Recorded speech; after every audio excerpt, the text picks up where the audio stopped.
A man by the name of John Guttam did a study on divorce and found this one communication pattern in a married couple predicted a future divorce with a 90% accuracy rate. He studied thousands of couples and discovered that contempt in a marriage was absolutely detrimental. Now, contempt means to treat your partner with disrespect, mocking them, or showing superiority over them. Welcome to Still I Rejoice. If we haven't met, hi, my name is Seisha. Today I want to share 10 ways we can heal contempt in our marriage and show respect to our husbands. And I wanted to talk about this today because not only has there been an overwhelming shift to criticize or belittle husbands or men in general on social media for views, money, whatever, but I think specifically disrespect is something that it can creep into our marriages without us knowing. And I truly don't think if you clicked on this video that you set out every day to disrespect your husband, that that's on your agenda. But the problem is that we don't even know what disrespect looks like. And I speak from a place of experience because my husband and I went through a time of this. And when we talked about it, I was really shocked to hear that he was feeling distant because he felt disrespected. And at first I was like, what do you mean I disrespect you? And I immediately got defensive, like us women can do, and gave my laundry list of all the things I do for him instead of actually listening and taking into consideration, hey, maybe I am disrespectful. Maybe I do say things that are condescending and belittling.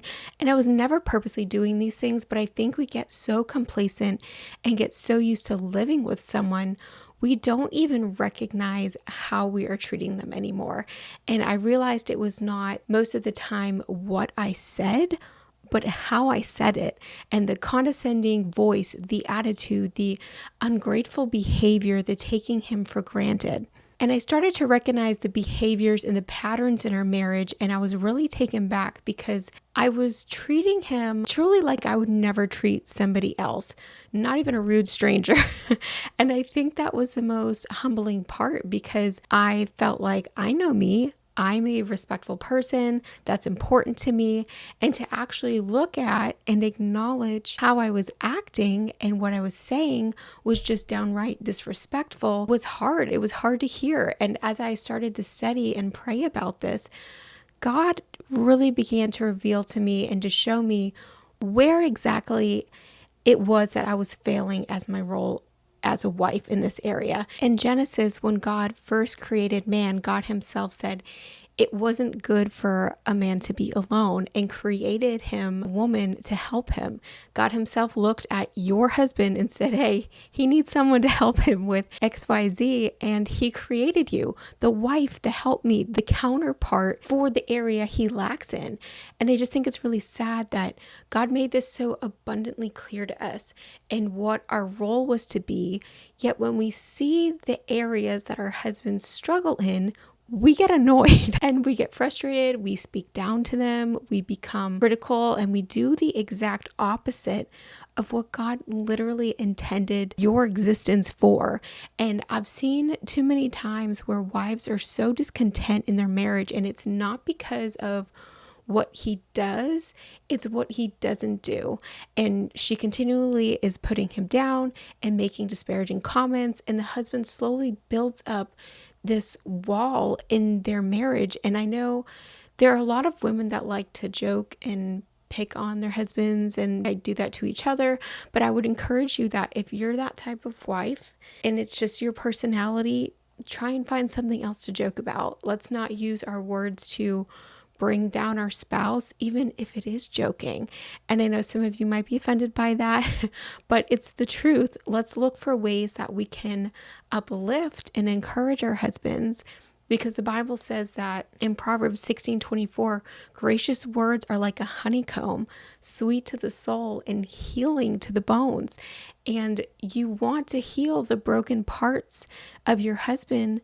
So be sweet, be kind. Proverbs 31:26 says, she opens her mouth with wisdom, and in her tongue is the law of kindness. Your words have so much power over your husband. My husband and I hung out with another couple a long time ago, and I feel bad saying this, but the woman put down her husband or made fun of her husband every chance she got. It was honestly terrible. It was all done out of being, funny. But after we left, my husband shook his head and said, if women only knew how much power their words have over their husbands, it will make or break a man. And when he said that to me, I thought of the verse in Peter 3:1-2, and I'll read it for you. It says, likewise, ye wives, be in subjection to your own husbands, that if any obey not the words, they also may without the word be won by the conversation of the wives, while they behold your chaste conversation coupled with fear. Now, Peter here is talking specifically about unsaved husbands. However, this is still implying that a wife's actions has a great influence over how and what their husbands feel. And understanding this and bringing this knowledge into your marriage so that we can recognize just how much our words and actions play a role in how our husbands respond could honestly change the trajectory of a contempt marriage. I hear far too often, but say, you don't understand. My husband doesn't love me like Christ loved the church. And that's okay. It really stinks because that is what God has called him to. That's what scripture says.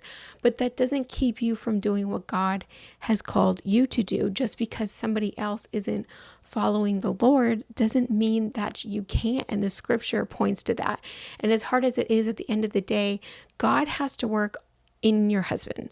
Nothing you can do or say can change him. But what I wanted to point out here was that a woman has a great power and influence over her husband when she is following the Lord. I love the quote by Stormy Martin. She says, you have more influence over your husband than anyone else in the world. Your words can either build him up or tear him down. And another quote I love is by Elizabeth Elliot. She has so many good quotes, but she says, the power of a woman lies not in control, but in the quiet strength in character and respect. So I want to chat about, how do we do this?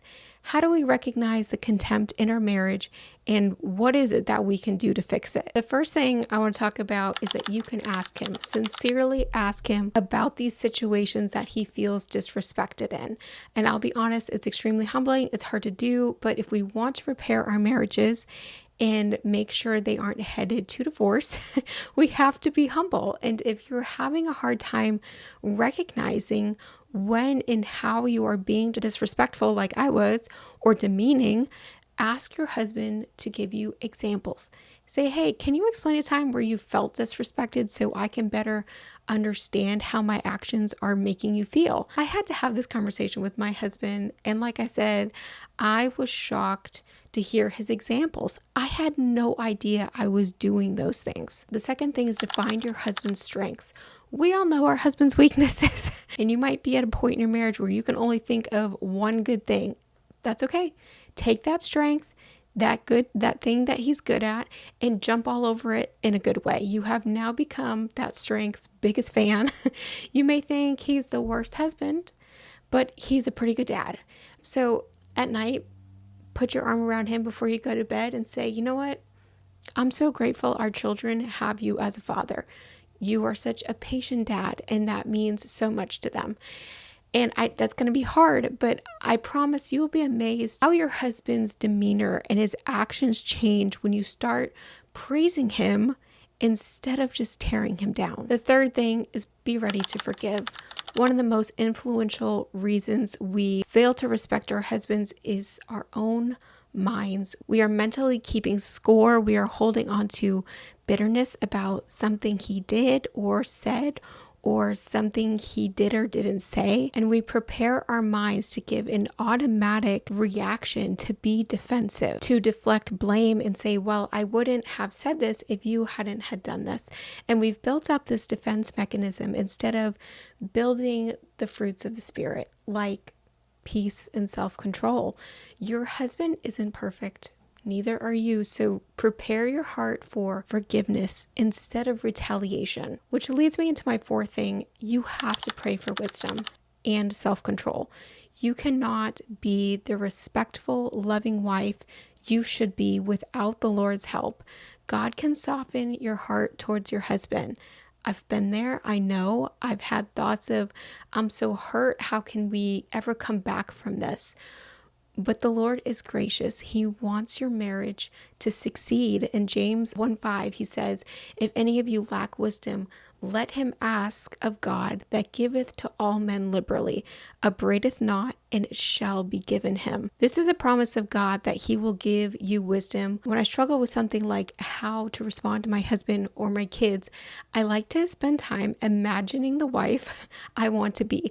I like to imagine myself responding in love and in kindness, preparing for those situations mentally, because when the moments arise, I know how to respond. I know how I want to respond. In Romans 12:2, it says to be transformed by the renewing of your mind. And this is a really great practice if you want to have more self-control and respond like the wife you want to be. The next one is hard, but it's to show trust in his leadership. You are not going to agree with all of your husband's decisions, and you may even be like me and find it necessary to hold all the weight of your family's decisions and let it completely stress you out. But at the end of the day, your husband is the head of the house. You need to trust his leadership. I've heard so many women complain that their husbands don't lead. All the while, they are micromanaging and disputing every decision he makes, and it will put a lot of strain on your marriage by doing this. And your husband honestly will slowly start to take a back seat, and you will find your marriage out of alignment and out of the order that God wanted it to be. And suddenly you're making all these hard decisions and put in the forefront of your marriage that God never intended the wife to carry those burdens. Ultimately, husbands answer to God for the family and what he does and what his decisions are. And it's okay to let God lead him and to trust that leadership. The next one is don't disagree with your husband in public. Private conversations are the most thoughtful. They allow for calm communication, and it gives you the ability to discuss why you are not agreeing on a certain topic. When you catch your spouse off guard in public, he will immediately become offensive. Your husband is going to want to defend himself and prove why he is right, and that is going to eliminate any sort of mutual calm conversation and just lead to tension. Your husband wants you to have his back. He wants you to be his biggest fan. And I promise this will do nothing but rip apart your marriage and cause unnecessary discord. It's very easily avoided.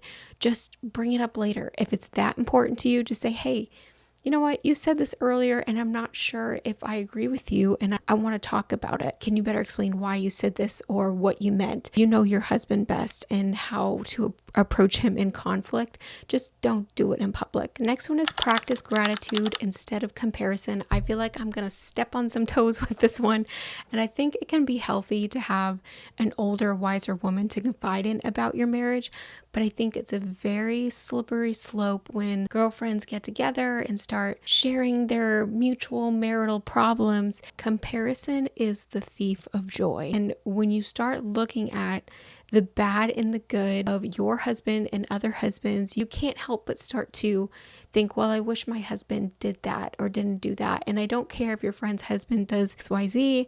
That's not your husband. That's not who God designed you for. You may think your husband's problems are harder than your friend's husband's problems, but I can guarantee you that marrying a different person or marrying that person is not going to solve all your problems. Focus on the good things your husband does. Brag about your husband. The more you focus on the negative, the more you will see the negative. And that's not a personal opinion, that is science. The next one is give him your attention. Life is busy and life is full of different pressures. We have jobs, we have kids, we have dinner to cook, laundry to do. Our phone is alerting us every 2 seconds. Make it a point that when your husband talks to you, to put aside those distractions.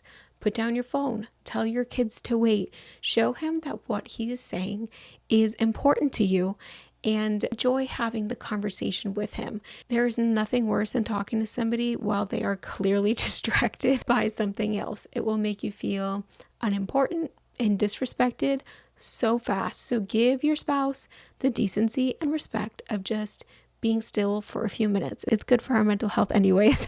Next is build him up in front of others. This is something my husband is so incredibly good at, from the big things to the smallest of details. In fact, I overheard him bragging to somebody recently about how I cut our grocery bill down by couponing the other day.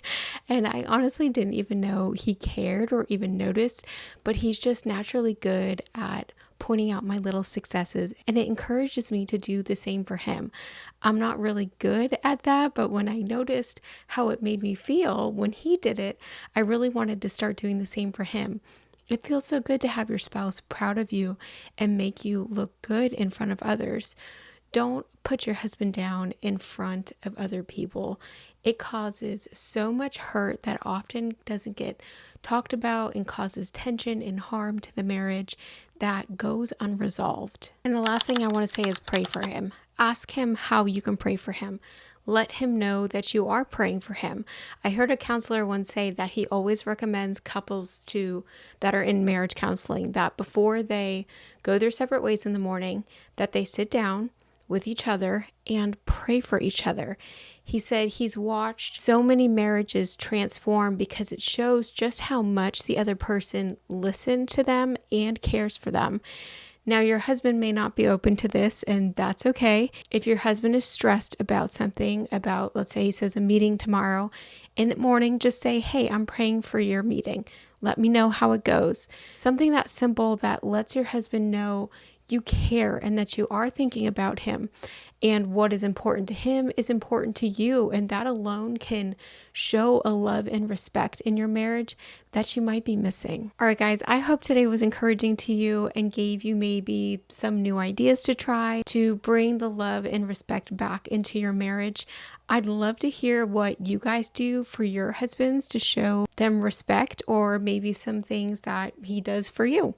As always, it is such a joy to chat with you guys. I love hanging out with you guys, and I hope you have the best rest of your week, and I will see you in my next video. Bye.